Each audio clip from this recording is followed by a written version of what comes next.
அனைவருக்கும் வணக்கம். நாம் முன்வகுப்பில் சமூக அறிவியலில் நிதி நிறுவனங்களும் சேவைகளும் என்ற பாடப்பகுதியில் இருந்து இந்திய ரிசர்வ் வங்கியினுடைய முக்கிய பணிகளை நாம் பார்த்தோம். அதேபோல் நிதி நிறுவனங்களுடைய வகைகள், வங்கியினுடைய செயல்பாடுகள், தேசியமயமாக்கப்பட்ட வங்கிகள் ஆகியவற்றையெல்லாம் நாம் பார்த்தோம். இன்று அதே பாடப்பகுதியில் இருந்து வேறொரு புதிய தலைப்பை நாம் இன்று பார்க்க போகின்றோம். வணிக வங்கிகளினுடைய பணிகள். இப்போ வணிக வங்கிகளுடைய முக்கிய பணிகள் என்னவாகும்? சேமிப்புகளை பெற்றுக் கொள்ளுதலும் கடனை வழங்குவதாகும் இந்த வணிக வங்கியினுடைய மிக முக்கியமான பணிகள். அதில் சேமிப்புகளை பெற்றுக் கொள்ளுதல் என்பதாக நம்ம இப்ப பார்க்க போகின்றோம். பொதுமக்களிடம் இருந்து சேமிப்புகளை பெற்றுக் கொள்ளுதல் என்பது வணிக வங்கியினுடைய மிக முக்கியமான பணியாகும். அதே மாதிரி சேமிப்புகளை பெற்றுக்கொண்டு அந்த சேமிப்புகளை திருப்பி கொடுக்கும் போது, பணத்தை திருப்பி கொடுக்கும் போது வட்டியுடன் சேர்த்தாக்கும் பணத்தை கொடுக்கின்றது. இதெல்லாம் உங்களுக்கு தெரிஞ்ச விஷயம்தான். அப்ப இந்த சேமிப்புகள் தொகைக்கு என்ன வட்டியும் வழங்குகின்றது. சரி, அப்ப இந்த சேமிப்புகளை எவ்வாறெல்லாம் பெற்றுக்கொள்கின்றது என்பதை ஒரு உங்களுக்கு பாட புத்தகத்துல ஒரு ஃப்ளோ சார்ட்டாக உங்களுக்கு கொடுத்திருக்காங்க பாருங்க. அதுல ஒண்ணு சேமிப்புகள் பாருங்க. சேமிப்பு வைப்பு, சேவிங் டெபாசிட், நடப்பு சேமிப்பு கரண்ட் டெபாசிட், குறித்த கால சேமிப்பு பிக்ஸட் டெபாசிட், தொடர்கால சேமிப்பு ரெக்கரிங் டெபாசிட் அப்படிங்கிற 4 முறையிலேயாக்கும் வணிக வங்கிகள் சேமிப்புகளை பெற்றுக் கொள்கின்றது. இதை நம்ம ஒவ்வொன்றா நம்மளுக்கு பார்ப்போம். அத முதல்ல சேமிப்பு வைப்பு, சேவிங் டெபாசிட் அப்படிங்கிறத நம்மளுக்கு பார்க்கணும். பாருங்க, பொதுமக்களுக்கு அவருடைய வருவாயை, வருமானத்தை சேமிப்பதற்கு உதவக்கூடிய திட்டமாக இதை நம்மளுடைய பொதுமக்களுக்கு நம்ம சம்பளத்தை சேமிப்பதற்கு வேண்டி இந்த வருமானத்திலிருந்து ஒரு பகுதியை சேமிப்பதற்கு வேண்டி கொண்டு வரப்பட்ட ஒரு முக்கிய திட்டமாகும் இந்த சேமிப்பு வைப்பு, சேவிங் டெபாசிட். இந்த சேமிப்பு வங்கிகள் என்ன பண்ணுது? அதுக்கு தகுந்த குறைந்த வட்டியும் இந்த சேமிப்புகளுக்கு வணிக வங்கிகள் கொடுக்கின்றது. அதே மாதிரி விதிமுறைகளுக்கு உட்பட்டு சேமிப்பாளர்களுக்கு இந்த சேமிப்பிலிருந்து பணத்தை எடுப்பதற்கும் வாய்ப்பு உள்ளது. தேவைப்படும் போது இந்த சேமிப்பிலிருந்து நமக்கு என்ன பண்ணிக்கலாம்? பணத்தை எடுத்துக்கலாம். ஒரு குறிப்பிட்ட கால அளவில் எத்தனை முறை பணம் எடுக்க வேண்டும், அதே போல எத்தனை ரூபாய் எடுக்க வேண்டும் என்ற விஷயத்துல எல்லாம் பல வங்கிகளிலும் பல முறையை கையாண்டு வருகின்றார்கள். சேமிப்பாளர்களுக்கு இந்த வங்கி என்ன பண்ணுகின்றது? ஒரு பாஸ்புக் கொடுக்குறாங்க. அந்த பாஸ்புக்ல நீங்க எடுத்து பார்த்தீங்கன்னா அந்த எத்தனை ரூபாய் நீங்க சேமிச்சிருக்கீங்க, எத்தனை ரூபாய் எந்த தேதியில நீங்க எடுத்திருக்கீங்க போன்ற அத்தனை விவரங்களும் இந்த பாஸ்புக்ல, இந்த வங்கி சேமிப்பு புத்தகத்துல உங்களுக்கு பார்க்க முடிகின்றது. இதாக இந்த சேமிப்பு வைப்புல பார்க்கக்கூடிய சிறப்பம்சம். இனி அடுத்து நம்ம பார்க்க போறது நடப்பு சேமிப்பு, கரண்ட் டெபாசிட். இது வந்துட்டு ஒரு நாள்ல பல முறை பணத்தை சேமிப்பதற்கும் எடுப்பதற்கும் இந்த வாய்ப்பு, இந்த சேமிப்புல நம்மளுக்கு ஒரு வாய்ப்பு இருக்கின்றது. அதாவது எப்ப வேணாலும் அந்த நாள்ல பணம் போட்டுக்கலாம். ஒரு நாள் 2 தடவை 3 தடவை கூட பணத்தை போட்டுக்கலாம். அதே மாதிரி எப்ப வேணா பணத்தை எடுக்கக்கூடிய ஒரு வாய்ப்பு இதுல காணப்படுகின்றது. ஆனா இதுல வட்டி என்பது கிடையாது. காரணம் எப்ப வேணா பணம் போடலாம், எப்ப வேணா பணம் எடுக்கலாம். இது கூடுதலாக யார் இதை யூஸ் பண்றாங்க, இந்த டெபாசிட், கரண்ட் டெபாசிட்டை யூஸ் பண்றாங்கன்னு பாத்தீங்கன்னா இந்த விவசாயிகளும் வியாபாரிகளுமாக இது கூடுதலாக யூஸ் பண்றாங்க. காரணம் அந்த விவசாயத்திலிருந்து கிடைக்கக்கூடிய பணமும் அல்லது வியாபாரத்திலிருந்து அந்த கிடைக்கக்கூடிய பணங்கள் எல்லாம் என்ன பண்றாங்க? பேங்க்ல அப்பப்ப கொண்டு போய் போடுவாங்க. அது அப்பப்போ தேவைப்படும் போது அப்பப்போ எடுப்பாங்க. அதுக்கு அந்த டைமோ ஒன்றும் கிடையாது. இப்படி அந்த பணம் போடவும் எனக்கு ஒரு பாதுகாப்பும் ஆகும் அந்த பணத்தை அங்க வைக்கிறதுனால. அதுக்கு வேண்டிட்டாக்கும் இந்த ஒரு சேமிப்பை இந்த வியாபாரிகளும் விவசாயிகளும் நம்ம செய்யறதை நம்ம பார்க்க முடியும். இந்த ஒரு சேமிப்பு நம்ம சொல்றது நடப்பு சேமிப்பு, கரண்ட் டெபாசிட் அப்படின்னு நம்ம சொல்றோம். இது நம்ம அடுத்து பாத்தீங்கன்னா குறித்த கால சேமிப்பு, பிக்ஸட் டெபாசிட். குறித்த காலத்திற்கு சேமிப்பாக நம்ம பார்க்க போறோம். அதாவது தனிநபர்களும் அதே மாதிரி நிறுவனங்களும் ஒரு குறிப்பிட்ட காலத்திற்கு 5 வருஷம், 10 வருஷம், 20 வருஷம் அப்படிங்கிற குறிப்பிட்ட காலத்தை நம்ம பிக்ஸ் பண்ணி என்ன பண்றோம்? பேங்க்ல பணத்தை போட்டு சேமிச்சு வைக்கிறோம். அந்த சேமிப்பு அந்த காலகட்டம் முடிந்த பிறகு நம்ம பணத்தை நம்ம எடுக்கும் போது நல்ல ஒரு வட்டியும் அதுக்கு நம்மளுக்கு கிடைக்கின்றது. ஆனா இடையிலேயே நீங்க எடுக்க முடியாது. நீங்க எடுக்கிறதா இருந்தா அந்த வட்டியினுடைய விகிதம் குறைந்து போவதை நம்மளுக்கு பார்க்கலாம். சரி, அதை உங்க புக்கில் எப்படி கொடுத்துருக்காங்க பாருங்க. சேமிக்கின்ற தொகையின் கால அளவின் அடிப்படையில் வட்டி விகிதம் கணக்காக. அப்படியாக்க அந்த கால அளவினுடைய அடிப்படை 5 வருஷம் 10 வருஷம் காட்டிலும் 20 வருஷம் சொல்லும் போது பின்னிய வட்டி விகிதம் கூடும் உங்களுக்கு. இப்ப குறிப்பிட்ட கால அளவில் முடிந்த பிறகு பணத்தை எடுத்தால் மட்டுமே நிர்ணயித்த அந்த நிரக்கில வட்டி கிடைக்கும். ஆனா அதுக்கு முன்பே நீங்கள் பணத்தை எடுத்துட்டீங்கன்னா அதனுடைய வட்டி விகிதம் ஆட்டோமேட்டிக்கா குறைஞ்சு போயிடும். சரி, அப்ப இதை குறித்த காலத்திற்கு சேமிப்பு. அடுத்து நம்ம பார்க்க போறது தொடர்கால சேமிப்பு, ரெக்கரிங் டெபாசிட். என்ன இந்த ரெக்கரிங் டெபாசிட் அப்படிங்கிறது ஒரு குறிப்பிட்ட தொகையை 1000 2000 500 அந்த குறிப்பிட்ட தொகை நம்ம ஒரு குறிப்பிட்ட கால ஒரு மாசம் அப்படிங்கிற வச்சுட்டு அந்த ஒவ்வொரு மாசமும் அந்த குறிப்பிட்ட தொகை நம்ம என்ன பண்றோம் பேங்க்ல சேமிச்சுட்டே வரும். இப்படி சேமிக்கக்கூடிய முறைதான் தொடர்கால சேமிப்பு, ரெக்கரிங் டெபாசிட் அப்படின்னு சொல்றோம். அப்படி சேமிப்பு அந்த வைப்பு நிதியை விட அதிக வட்டி இதுல சேமிப்பு வைப்பு நிதி அதிகமாக இந்த வட்டி இதுல கிடைக்குது. ஆனா குறித்த கால பிக்ஸட் டெபாசிட்டுக்குல அதை கம்பேர் பண்ணும்போது இதுல வட்டி இதோட குறைவாக்கும்.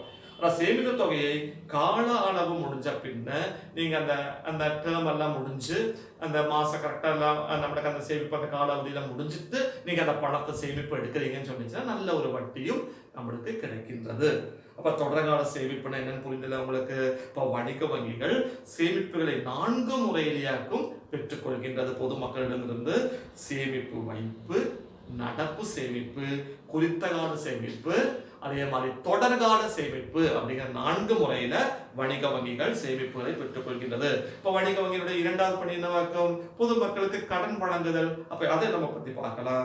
கடன் வழங்குதல், பொதுமக்களிடமிருந்து சேமிப்பாக பெற்றக்கூடிய இந்த தொகையை இந்த பணத்தை தான் இந்த வணிக வங்கிகள் பேங்க் என்ன பண்ண கடனா கொடுக்கின்றது. அப்ப தனிநபருக்கு அதே மாதிரி நிறுவனங்களுக்கு பல வகையான கடன்களை இந்த வங்கிகள் பல வகையான கடன்கள் இருக்கு. அந்த வங்கிகள் இப்படி பொதுமக்களுக்கு கொடுத்து வருகின்றது. கடனுக்கு வழங்குகின்ற இந்த வட்டி விகிதம் சேமிப்புகளுக்கு வழங்குகின்ற வட்டி விகிதத்தை விட கூடுதலாக இருக்கும். அப்போ ஒரு நாள் பேங்க்ல சேமிச்சு அந்த பணத்தை எடுக்கும் போது சேமிப்புக்கு வட்டி கொடுக்கின்றது. அதே மாதிரி கடன் கொடுத்து கடன் திரும்பி வாங்க அந்த வட்டி கடன் கொடுத்து திரும்பி வாங்கும் போது உள்ள வட்டி நம்மளுக்கு சேமிப்பை காட்டிலும் மிக கூடுதலாக இருக்கும். இப்படி கிடைக்கக்கூடிய அந்த பணத்தை தான் நம்ம இந்த பேங்கினுடைய வருவாயாக நம்ம படிச்சோம் இல்ல. சரி, கடன் வழங்கிய காலம், கடனின் தேவை, திருப்பி செலுத்தும் முறை ஆகியவற்றை ஏற்ப கடனுடைய வட்டி விகிதத்திலையும் மாற்றம் ஏற்படுகின்றது. சின்ன டேர்மா இருந்ததுனால அது குறைந்த கால அளவுல நீங்க அந்த கடனை திருப்பி அடைக்கிறதா இருந்தா வட்டி குறைவா இருக்கு. அது நீண்ட காலத்துக்குள்ள நீங்க கடன் எடுத்தீங்கன்னா அதோட வட்டி கூடுதல், லாங் டேர்முக்கு வட்டி கூடுதலாக காணப்படுகின்றது. சரி, சாதாரணமாக கடன் வழங்குவது எதனுடைய அடிப்படையில் நம்ம இனி பார்க்க போறோம். பொதுவாக இந்த அடகு பொருளை வங்கிகள் ஏற்றுக்கொள்கின்றன. அடகு ஏதாவது அடகு அதை பத்தி நம்ம பார்க்க போறோம் பாருங்க. அதுல ஒண்ணு பௌதீக உடைமைகள்.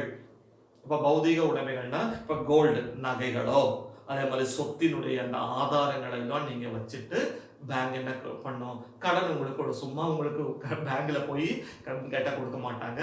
பேங்குகள் கேட்கக்கூடிய நம்ம அந்த டாக்குமெண்ட்ஸோ அல்லது இந்த நகைகளெல்லாம் கொடுத்தாதான் அதை ஆதாரமாக வைத்துதான் இந்த வங்கிகள் கடன் கொடுக்கின்றது.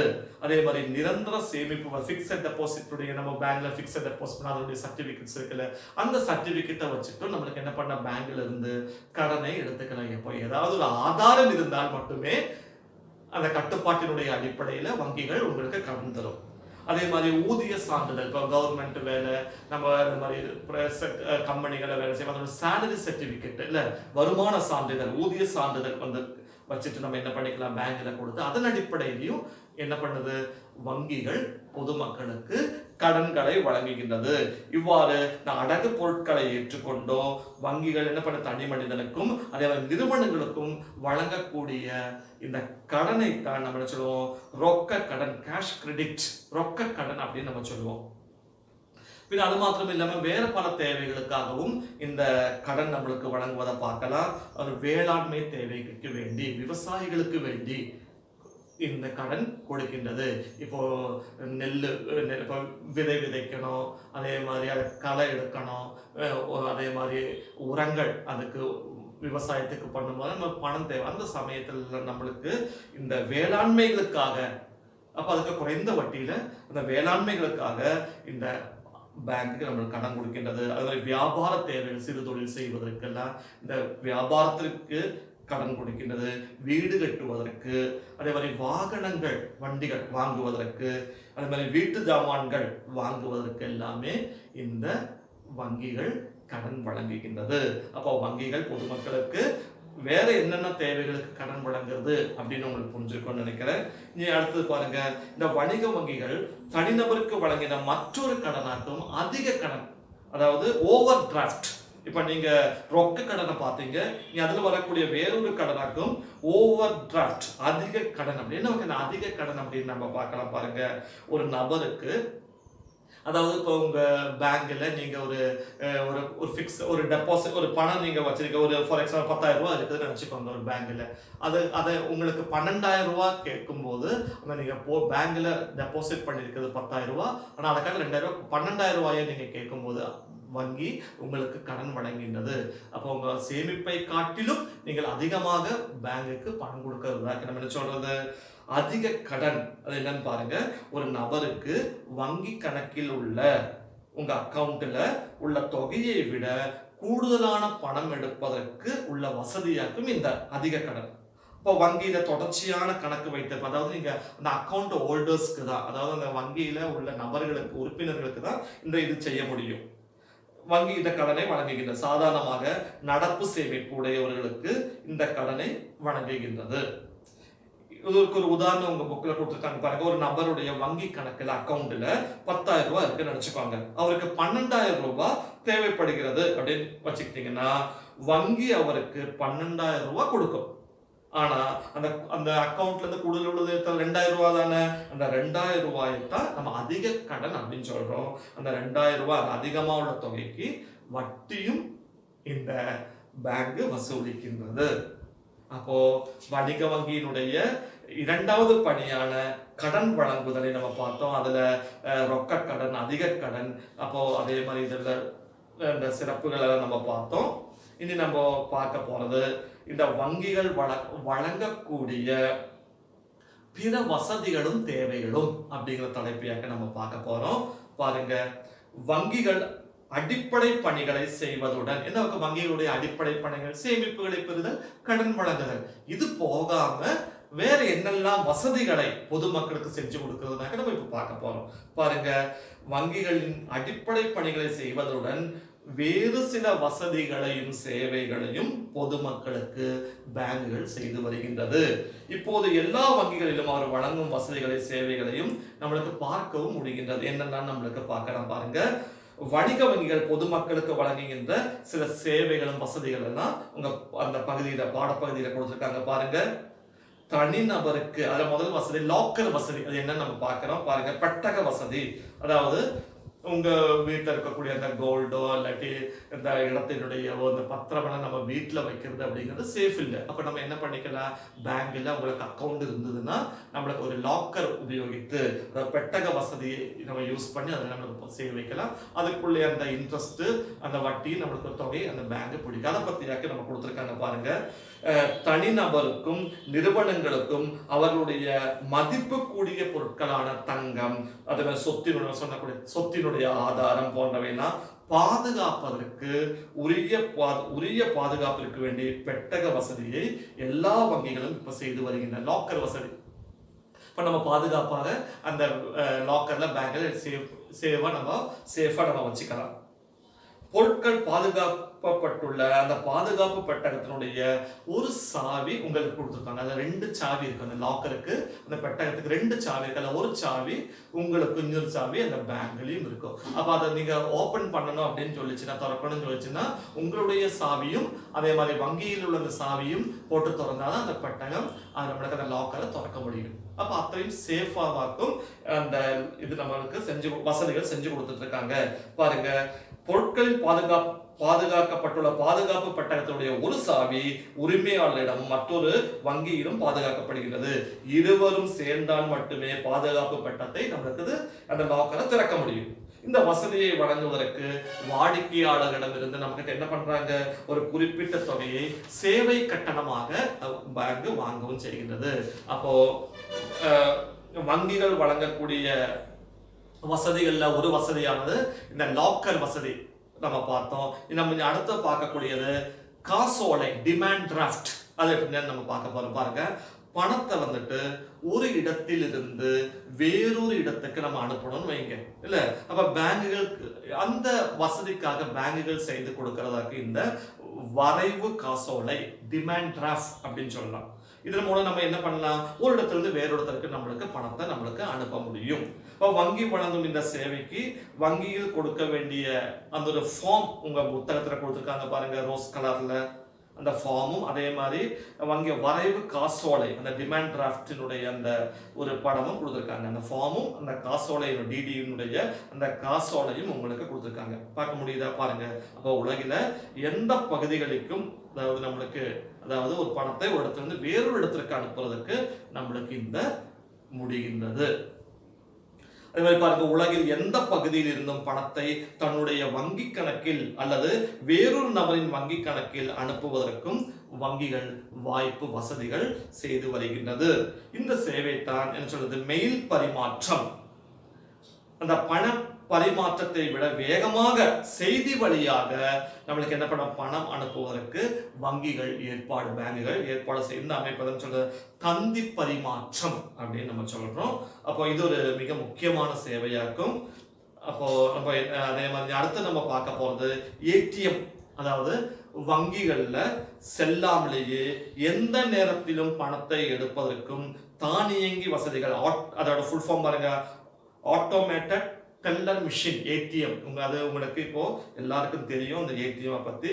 அப்ப நம்ம என்ன பேங்க்ல போய் நிக்கண்டா, கியூ நிக்கண்டா, இல்ல நம்மளுக்கு வேகமாக அந்த கார்டை உபயோகித்து நம்ம என்ன பண்ண ஏடிஎம் வந்து பணம் எடுக்கக்கூடிய வசதிகள் இன்னைக்கு பேங்க்ல நம்மளுக்கு காணப்படுகின்றது. அதே மாதிரி இன்னைக்கு அந்த ஏடிஎம் மிஷின்ல பணத்தை சேமிக்கவும் முடியும், எடுக்கக்கூடிய வசதிகளும் இன்னைக்கு நம்மளுக்கு இருக்கின்றது.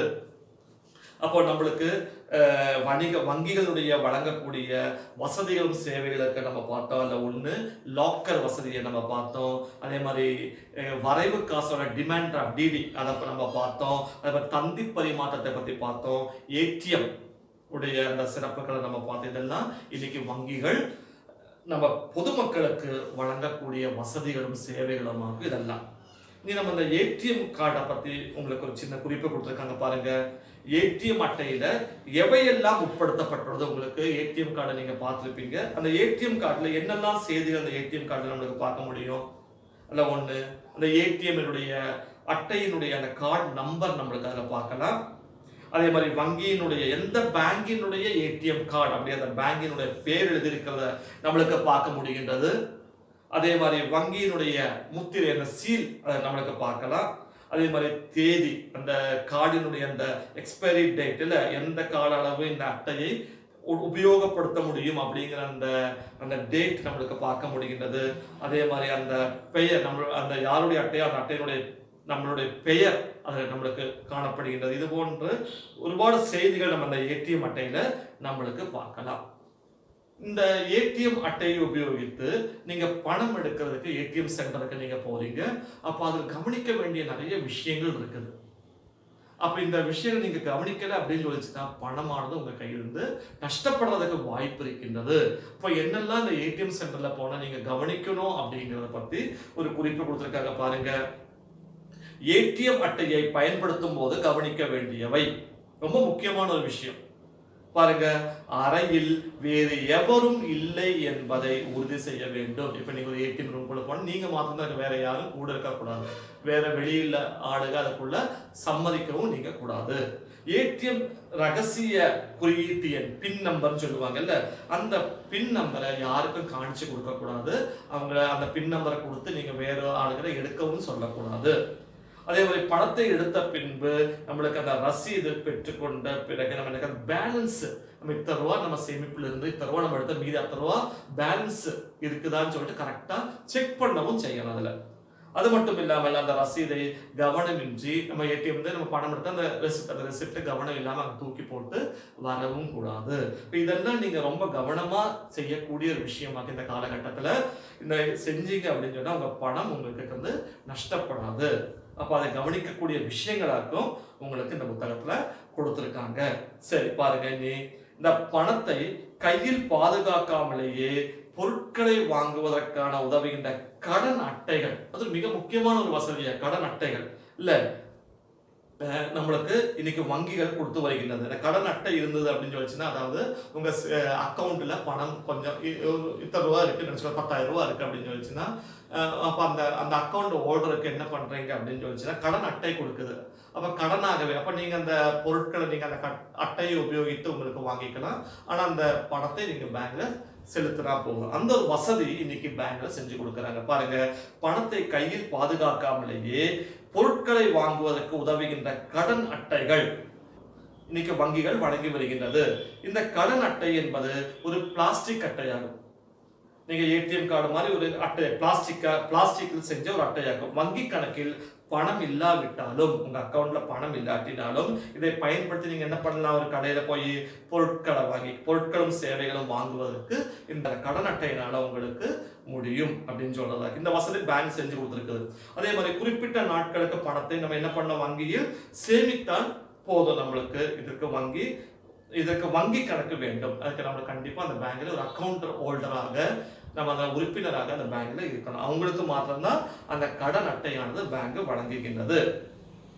அதே மாதிரி வாடிக்கையாளரிடம் காப்பீட்டு தொகை, அதே மாதிரி தொலைபேசி கட்டணம், மின் கட்டணம், அதே மாதிரி கைபேசி ரீசார்ஜ் செய்யறதுக்கு, மொபைல ரீசார்ஜ் செய்யறது, போன் பில் கட்டுறது, இல்ல எலக்ட்ரிசிட்டி பில் கட்டுறது, இன்சூரன்ஸ் நம்மளுக்கு கட்டுறது, இதெல்லாம் இன்னைக்கு பேங்க்ல நம்மளுக்கு செய்வதற்கு, பேங்க் மூலமா செய்வதற்குள்ள வசதிகள் இன்னைக்கு வங்கிகள் செய்து தந்திருக்குது. அது மட்டும் இல்ல, ஆரம்ப காலத்துல பாத்தீங்கன்னா கஜனாவில் இருந்தாக்க நம்மளுக்கு பண பரிமாற்றத்துல மட்டும்தான் இந்த பணமானது பரிமாற்றம் நடைபெற்று வந்தது இல்ல இன்னைக்கு அரசு துறைகள்ல. ஆனா இன்னைக்கு பாருங்க, ஆரம்ப காலத்தில் கஜனா வழி மட்டும் நடைபெற்றிருந்த சில அரசு துறையிலான பண பரிமாற்றங்கள் இப்போது வங்கிகள் வழியாகவும் நடைபெறுகிறது. ட்ரெஷரி மூலமா நடக்கிறது. இன்னைக்கு பேங்க் மூலமாக இன்னைக்கு நடைபெறக்கூடிய வாய்ப்புகள் இன்னைக்கு நம்மளுக்கு பார்க்க முடிகின்றது. அதே மாதிரி வேலையிலிருந்து நம்ம ஓய்வு பெறக்கூடிய அந்த பென்ஷன், ஓய்வூதியம் சொல்றாங்க, இன்னைக்கு என்ன பேங்க் மூலமா ஆக்கிட்டாங்க. நம்ம பேங்க்ல இருந்து வாங்கக்கூடிய ஒரு சௌகரியம் நம்மளுக்கு இன்னைக்கு கிடைச்சிருக்குது. இவ்வாறான சேவைகள் மக்களுக்கு அளிக்கும் போது வங்கிகள் ஒரு குறிப்பிட்ட தொகையை இதுக்கெல்லாம் என்ன பண்ண சேவை கட்டணமாக இந்த பேங்க் அதை பொறுத்து சின்ன ஒரு சார்ஜ் பேங்க் நம்மளுக்கு நம்ம கிட்ட இருந்து வாங்கவும் செய்கின்றது. இதெல்லாம் நம்மளுக்கு பேங்க் செய்து தரக்கூடிய வசதிகளாகும். இதெல்லாம் புரிஞ்சிருக்கும்னு நினைக்கிறேன். இனி நம்ம அடுத்து பார்க்க போறது வங்கித்துறையின் நவீன தொழில்நுட்ப செயல்பாடுகள். அது என்னன்னு பார்க்க போறோம். ரொம்ப முக்கியமான ஒரு தலைப்பாக்கம். அதுல வரக்கூடியது மின்னணு வங்கி. தொழில்நுட்ப வசதியுடன் சேவை வழங்கும் வங்கிகளில் சில நவீன செயல்பாடுகளுடைய சிறப்பம்சங்களை கொடுத்திருக்காங்க. அதுல ஒண்ணு மின்னணு வங்கி. பாருங்க என்ன வாக்கும் மின்னணு வங்கியோட சிறப்பம்சங்கள் நம்ம பார்க்கலாம். வங்கிகள் கணினிமயமாக்கப்பட்டு இன்னைக்கு எல்லா பேங்கும் கம்ப்யூட்டரைஸ்டு பண்ணிட்டாங்க. ஏடிஎம் வசதி செய்யப்பட்டதுடன் வழியாக வங்கிகளுடைய சேவை எந்த வங்கி வழியாகவும் எளிதில் கிடைக்கின்றது. அப்ப இன்னைக்கு ஏடிஎம் கார்டு உபயோகிச்சு அதை இன்னைக்கு எல்லாம் கம்ப்யூட்டர்ஸ் பண்ணிட்டாங்க. அதனால நம்ம எந்த பேங்கில் இருந்தும் நம்மளுக்கு என்ன பண்ணிக்கலாம், பணத்தை போடவும் எடுக்கவும் செய்யக்கூடிய வாய்ப்புகள் இன்னைக்கு நம்மளுக்கு வந்துட்டுள்ளது. அதே மாதிரி இணையதளம் வழியாகவும் தந்தி வங்கி வழியாகவும் அனைத்து விதமான பண பரிமாற்றங்கள் இன்னைக்கு செய்வதற்கு இந்த இ பேங்கிங், அதாவது மின்னணு வங்கியினால நம்மளுக்கு இன்னைக்கு முடிகின்றது. அதே மாதிரி எல்லா இடங்களிலும் வங்கி முறை, எல்லா நேரங்களிலும் வங்கி முறை, இல்ல இணையதள வங்கி முறை, அதே மாதிரி கைபேசி வழியான மொபைல் பேங்கிங் இல்ல ஆகியவை எல்லாம் இந்த மின்னணு வங்கி இ பேங்கினுடைய ஒரு பலனாக இன்னைக்கு நம்மளுக்கு பார்க்க முடிகின்றது. அதே மாதிரி வங்கி ஊழியர்களுடையோ அதே மாதிரி இயந்திரங்களுடையோ உதவி இதற்கு தேவையில்லை. நம்ம வங்கி கணக்கு எண்ணும் அதுல அக்கௌண்ட் நம்மளுக்கு வேணும். வங்கியினுடைய அக்கௌண்ட் ஓடுற நம்ம இருக்கும்போது அந்த வங்கி எண் அதை கொடுப்பாங்க. அந்த வங்கி அக்கௌண்ட் நம்பர் இருந்தா போதும். அது மாதிரி அக்கௌண்ட் நம்பரும் மின்னணு வங்கி முறை வசதி மட்டும் இருந்தால் போதும். இதை நம்மளுக்கு உபயோகமாக நம்மளுக்கு பயன்படுத்த முடியும். இப்போ இ பேங்கிங்கினுடைய அந்த சிறப்பு அம்சத்தை உங்களுக்கு கொடுத்துருக்காங்க பாருங்க. வீட்டில் இருந்து கொண்டே, இது பரிசை கேட்கக்கூடிய வங்கியாக்கும் கேள்வியாக்கும், வீட்டில் இருந்து கொண்டே உலகில் எந்த பகுதிகளுக்கும் பணம் அனுப்புவதற்கும் ரசீதுகளின் படி பணம் செலுத்துவதற்கும் இயலும். ரொம்ப முக்கியமானது. வீட்டில் இருந்து கொண்டே இன்னைக்கு மொபைல் வழியாக இல்ல நெட் பேங்கிங் இல்லை மொபைல் பேங்கிங் வழியாக நம்ம என்ன பண்ண முடியும், வீட்டிலிருந்தே பணத்தை நம்ம அனுப்பினா நம்ம பணத்தை நம்மளுக்கு பெற்றுக்கொள்ளவும் செய்யலாம் இல்லை, அனுப்புவதற்கெல்லாம் ரொம்ப ரொம்ப ஒரு ஈஸியான வழியாக இன்னைக்கு மாறி போட்டது. அதே மாதிரி குறுகிய காலம், ரொம்ப டைம் நம்ம சென்ட் பண்ணோம்னா அடுத்த செகண்ட் நம்மளுக்கு அந்த பணம் கிடைச்ச குறுகிய காலத்தில் நம்மளுக்கு அனுப்ப முடியும். அதே மாதிரி இதற்கான சேவை கட்டணம் பார்த்தீங்கன்னா ரொம்ப குறைவான சேவை கட்டணம் தான் இதுக்கு பேங்க் ஈடாக்கவும் செய்கின்றது. அப்போ இந்த மின்னணு வங்கி முறையில் உள்ள சில சேவைகளை உங்களுக்கு புரிஞ்சதில்லை. இப்போ உங்களுக்கு நம்ம பார்க்கக்கூடிய ஒரு வேறொரு தலைப்பாக்கும் ஒருங்கிணைக்கப்பட்ட இணையதள மின்வங்கிகள், core centralised online real time exchange banking, core banking. என்ன வாக்கு இதனுடைய ஒருங்கிணைக்கப்பட்ட இணையதள வங்கிகள், அந்த வார்த்தையிலே பிறகு இணையதள ஒருங்கிணைக்கப்பட்ட. இன்னைக்கு எல்லா பேங்குகளும் இணையதளம் மூலமாக, இன்டர்நெட் மூலமாக, கம்ப்யூட்டர் மூலமாக ஒருங்கிணைக்கப்பட்டிருக்குது. அப்ப அதனால நம்ம எந்த பேங்க்ல பணம் போட்டாலும் எந்த பேங்க்ல இருந்து பணம் எடுக்கவும் செய்யலாம், பணம் டெபாசிட் பண்ணவும் செய்யலாம் அப்படிங்கிறதாக்கும் இந்த கோர் பேங்கிங். அதனுடைய சிறப்பம்சங்கள் பாருங்க, எல்லா வங்கிகளுடையவும் கிளைகள் ஒன்றாக இணைத்து கொண்டு வங்கி முறை சேவைகள் ஒரு வங்கியிலிருந்து வேறொரு வங்கிக்கு செலுத்தும் வகையில் உருவாக்கப்பட்டுள்ள ஒரு வசதியே என்ன சொல்றது, ஒருங்கிணைக்கப்பட்ட இணையதள வங்கிகள். இன்னைக்கு எல்லா பேங்கும் அந்த பேங்கினுடைய பிரான்ச்சஸ் எல்லாம் இன்னைக்கு இணைச்சு அதை கம்ப்யூட்டரைஸ் பண்ணி இன்னைக்கு வச்சிருக்காங்க. அப்ப அதனால நமக்கு என்ன பண்ண முடியும், எந்த பேங்கில் இருந்து வேணாலும் நமக்கு பணம் எடுக்கவும் அதே மாதிரி பணம் போடவும் நம்மளுக்கு முடிகின்றது. இதன் வழியாக ஏடிஎம் ஏடிஎம் அதே மாதிரி பற்று அட்டை, அதே மாதிரி அதாவது கடன் அட்டை, மாதிரி இணையதள வங்கி முறை, தந்தி வங்கி முறை, அலைபேசி வங்கி முறை ஆகியவை அனைத்தும் ஒரு குடையின் கீழாக நம்மளுக்கு வர முடிந்தது. இதனால் வங்கி செயல்பாடுகள் மிகவும் ஒரு எளிமையான ஒரு செயலாக மாறிவிட்டது. அப்ப இன்னைக்கு மேக்சிமம் எல்லா பேங்கினுடைய பிரான்ச்சஸ் கிளைகளை எல்லாமே இன்னைக்கு இணையதளம் மூலமாக ஒன்றாக இணைக்கப்பட்டு உள்ளது. அதாவது ஒருங்கிணைக்கப்பட்ட இணையதள வங்கி அப்படின்னு சொல்ற இந்த வசதியை பயன்படுத்தி நமக்கு என்ன பண்ணலாம், ஒரு இடத்தில் உள்ள ஒரு நபருக்கு தன்னுடைய வங்கி கணக்கில் உள்ள பணத்தை வேறொரு இடத்திற்கு அல்லது அவனுடைய ஃப்ரெண்டுக்கெல்லாம் நம்மளுக்கு அனுப்புவதற்கு நம்மளுக்கு முடிகின்றது அப்படின்னு சொல்றாங்க. அப்போ ஒருங்கிணைக்கப்பட்ட இணையதள வங்கியினுடைய சேவைகள், அதனுடைய சிறப்புகளை நம்ம பார்த்தோம். ஒருங்கிணைக்கப்பட்ட இணையதள மின் வங்கி.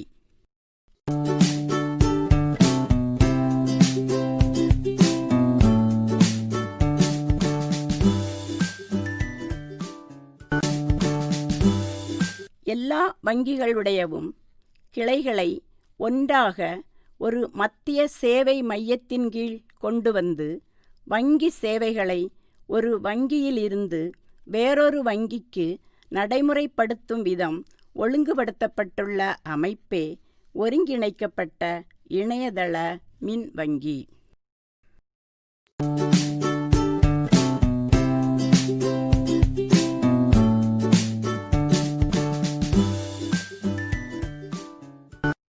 இதன் வழியாக ஏடிஎம், பற்று அட்டை, கடன் அட்டை, இணையதள வங்கி முறை, அலைபேசி வங்கி முறை ஆகியவை அனைத்தும் ஒரு குடையின் கீழாக வந்தன.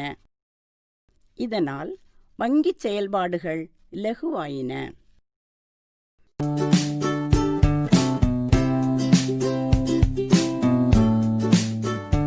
இந்த வசதியை பயன்படுத்தி ஒரு இடத்தில் உள்ள நபருக்கு தன்னுடைய வங்கி கணக்கிலுள்ள பணத்தை வேறொரு இடத்தில் உள்ள நண்பனின் வங்கி கணக்கில் அனுப்ப இயலுகிறது.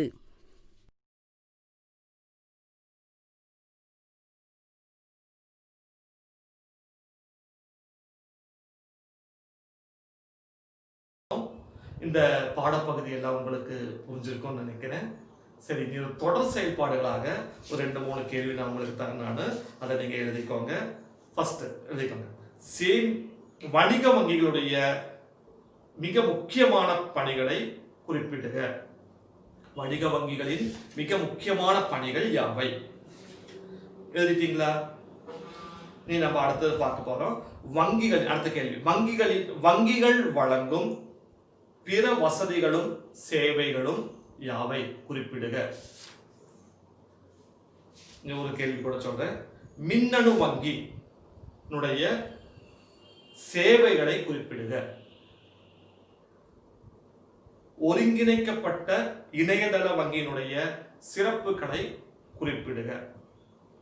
சரி, இந்த பாடப்பகுதியெல்லாம் புரிஞ்சிருக்கும்னு நினைக்கிறேன். அனைவருக்கும் நன்றி, வணக்கம்.